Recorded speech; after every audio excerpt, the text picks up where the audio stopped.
नमस्कार। गहरा लंबा श्वास लीजिए ओम उच्चारण के लिए।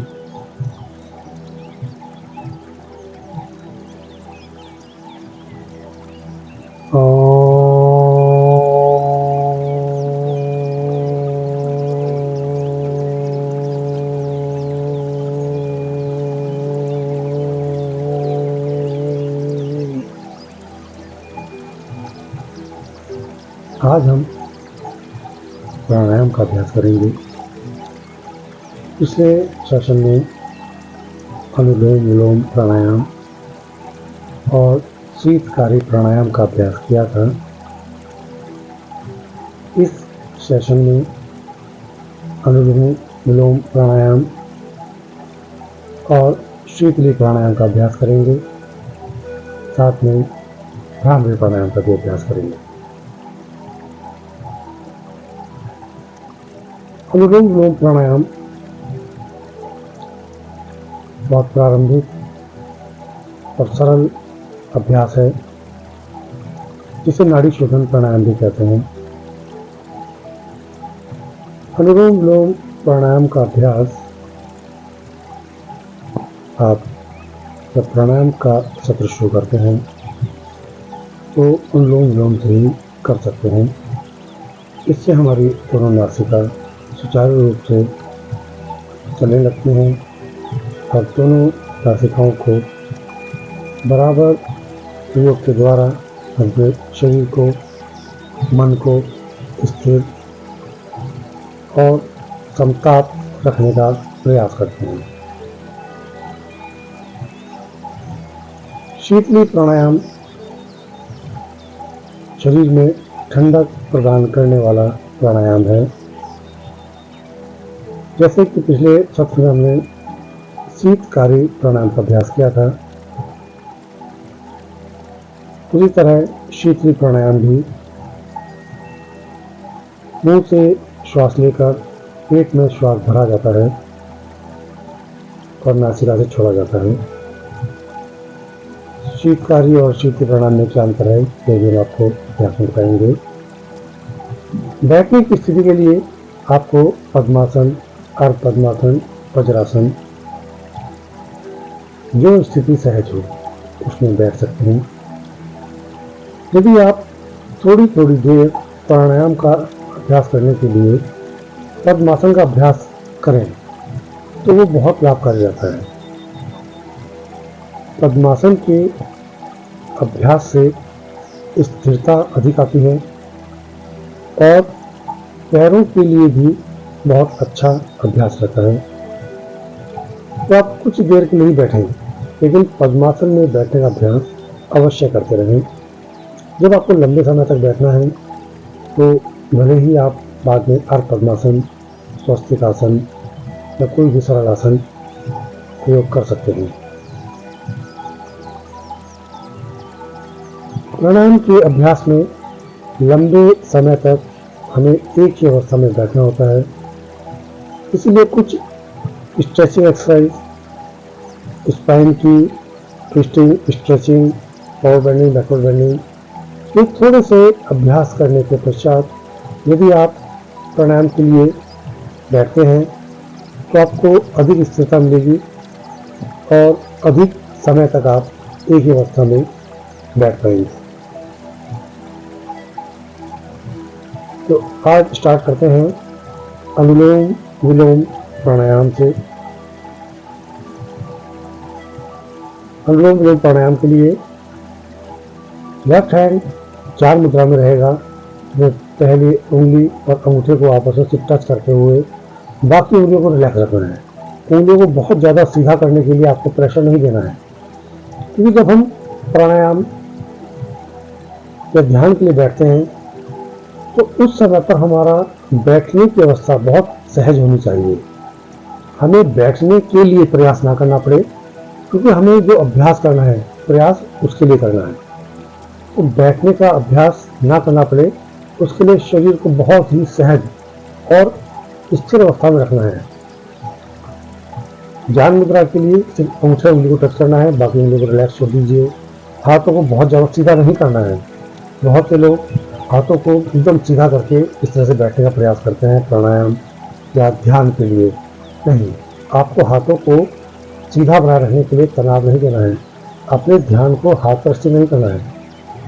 हाथों को रिलैक्स छोड़ दीजिए, कंधों को रिलैक्स रहने दीजिए, गर्दन सीधी रहे, स्पाइन सीधी रहे, शरीर के बैठने की स्थिति एकदम सीधी और स्थिर। दूसरे हाथ, दाहिने हाथ का प्रयोग करते हुए हमें प्राणायाम का अभ्यास करना है। प्राणायाम मुद्रा के लिए हम पहली दो उंगलियों को या तो फोल्ड कर लेना है अंदर की तरफ, या हम इसे ऊपर माथे पर भी टच करते हुए अनामिका और अंगूठे का प्रयोग हमें प्राणायाम के लिए करना है। बहुत से लोगों को बात सहज लगता है जो तो मध्य बिंदु पर अपने अंगूठे को लगाकर अभ्यास कर सकते हैं, और यदि आपको सहज ना लगे तो आप उंगलियों को मोड़ते हुए तब भी आप इसका अभ्यास कर सकते हैं। लेकिन ये दो उंगलियां प्राणायाम के लिए हमें प्रयोग नहीं करनी। तो अनुलोम विलोम प्राणायाम, बाईं नासिका से लेफ्ट नोस्ट्रिल से इनहेल करना है, राइट नोस्ट्रिल से एक्सहेल करना है, फिर राइट से ही वापस इनहेल करना है और लेफ्ट नोस्ट्रिल से एक्सहेल करना है। ये अनुलोम विलोम प्राणायाम का एक चक्र है बिना कुंभक के। हम जैसे जैसे आगे सत्र चलेंगे आपको कुंभक के साथ भी अभ्यास करने का तरीका बताएंगे। तो प्रारंभ में बिना कुंभक के आपको काउंटिंग करते हुए या घड़ी देखते हुए 5 से लेकर 10 तक जितना आपको प्रारंभ में आसानी से श्वास ले सकते हैं, आपको धीरे धीरे श्वास लेना है। और जितना समय श्वास लेने में लगाते हैं टाइम देखकर या गिनती के अनुसार, उतना ही समय आपको श्वास छोड़ने में लगाना है। प्रारंभिक अवस्था में ये ध्यान रखना है, जितना समय श्वास लेने में लगाते हैं उतना समय श्वास छोड़ने में लगाना है, और श्वास छोड़ने का समय धीरे धीरे बढ़ाते जाना है। हमारे प्राचीन ग्रंथों के अनुसार श्वास छोड़ने का समय लेने से दोगुना रखना है। प्रारंभ में हम अभ्यास जब शुरू करते हैं तो श्वास जितना समय लेने में लगाते हैं उतना समय भी छोड़ने में नहीं लगा पाते, क्योंकि हम श्वास बहुत गहरा लंबा भर के लेते हैं, लेकिन जब हम छोड़ते हैं तो नियंत्रित तरीके से नहीं छोड़ पाते और हमारा श्वास प्रश्वास के तालमेल एकदम बिगड़ जाता है। हमें ध्यान रखना है, धीरे धीरे गहरा लंबा श्वास लेना है, धीरे धीरे गहरा लंबा श्वास छोड़ना है। धीरे से हम लेफ्ट नोस्ट्रिल से स्टार्ट करेंगे काउंटिंग करते हुए 1 2 3 4 5 6 7 8 1 2 3 4 5 6 7 8 1 2 3 4 5 6 7 8 1 2 3 4 5 6 7 8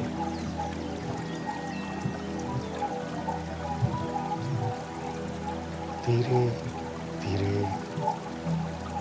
गहरा लंबा श्वास लीजिए। धीरे धीरे गहरा लंबा श्वास छोड़िए। श्वास लेते समय या छोड़ते समय किसी तरह की वायु के घर्षण की आवाज ना आए। जब भी हम श्वास को खींच कर लेंगे, तेजी से लेंगे, तो श्वास की आवाज हमें सुनाई देगी।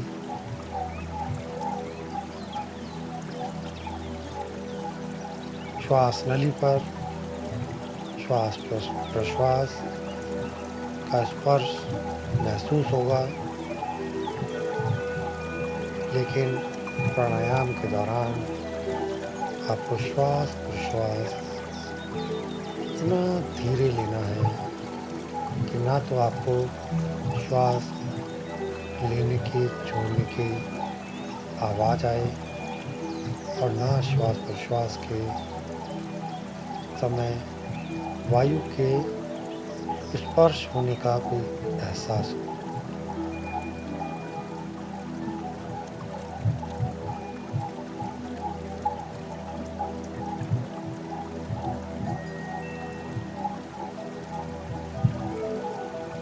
बाईं नासिका से हम प्रारंभ करते हैं और बाईं नासिका से ही श्वास छोड़ते हुए वापस आते हैं। ये अनुलोम विलोम प्राणायाम का अभ्यास था। अब आपको बताएंगे शीतली प्राणायाम। पिछले सत्र में हमने शीतकारी प्राणायाम का अभ्यास किया था। शीतकारी प्राणायाम में दांतों को आपस में टच रखते हुए जीभ दांतों के पीछे लगाकर मुंह से आवाज करते हुए श्वास लेते हैं।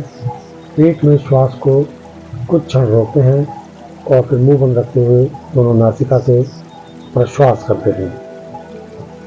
शीतली प्राणायाम में हम जीभ को मोड़कर रोल करते हैं, एक नली की तरह बनाते हैं और श्वास जीभ के द्वारा अंदर खींचते हैं।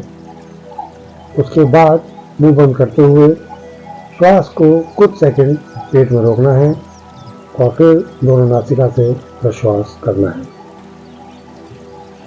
जीभ की व्यवस्था है वो इस तरह रहेगी।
ये शीतली प्राणायाम था।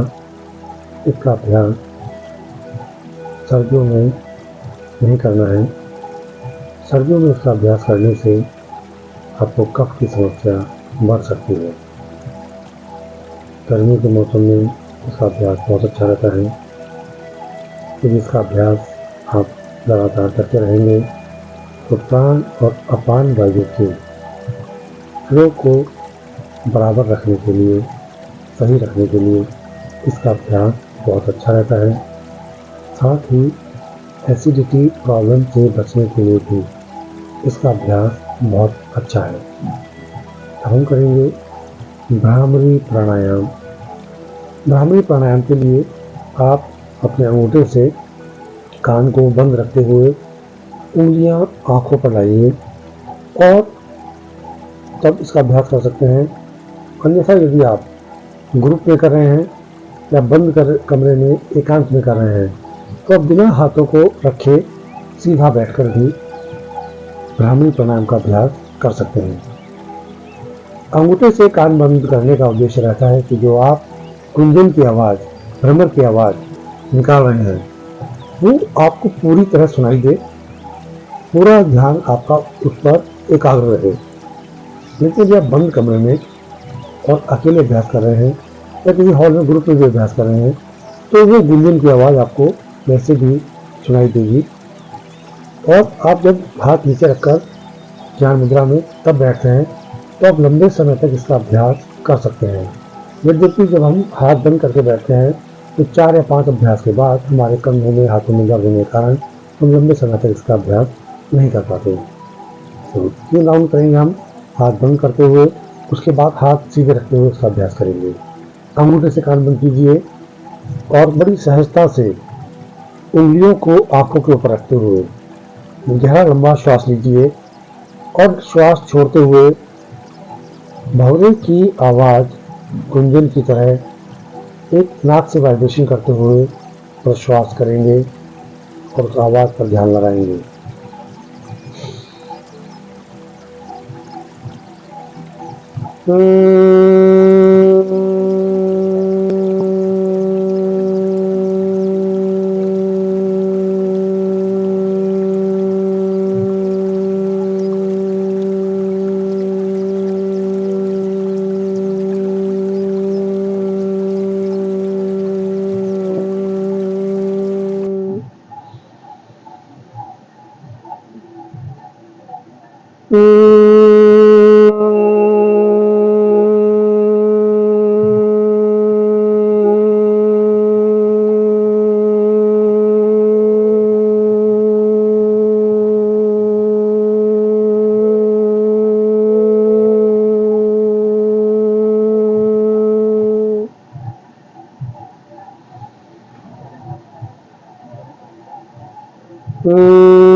हाथों को ध्यान मुद्रा में रखते हुए 3 बार भ्रामरी का अभ्यास करेंगे।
एकाग्रता के लिए भ्रामरी का अभ्यास बहुत लाभदायक रहता है।